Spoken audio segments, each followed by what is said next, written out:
Հայաստանի առաքելական եկեղեցին իր բնույթով չափազանց ավտորիտար,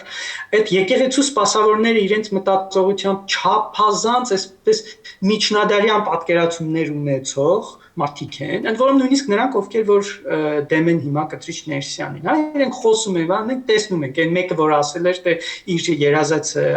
բան, ուրեմն ղեկավարը Կադիրովն է, բան, տեսակի մենք տեսնում ենք, էլի, թե ինչ բան են, կամ այն մեկը ինչ որ Պլատոնի բաներ էլի փրտխելոք բաներ ասում, բայց ակնհայտ է ինչ աստիճանի տգետ է, էլի։ Այդ կառույցը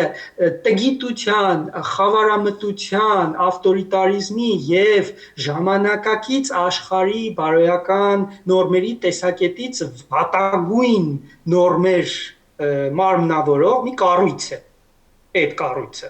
եւ ինքը իր բնույթով, իր այդ կենսակերպով ամեն ինչով շատ հարմար է Ռուսաստանի կողմից օգտագործվելու համար, որովհետեւ Ռուսաստանն էլ այսօր դարել է աշխարհի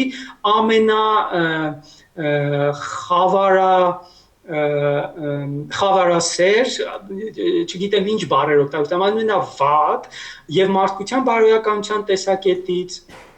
եւ ուրեմն իր քաղաքացիների տեսակետից ամենավատ երևույթները մարմնավորող մի պետություն, մի կենտրոն, որի բնական դաշնակիցն է Հայաստանի առաքելական եկեղեցին։ Այնպես որ այստեղ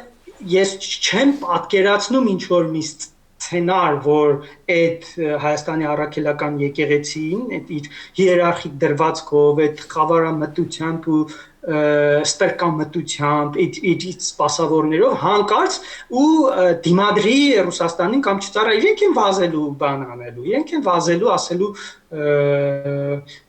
բան, ասեք մեկ թե ոնց կարողանանք ձեզ ծառայել, ինչ մի լավ ծառայություն մատուցենք։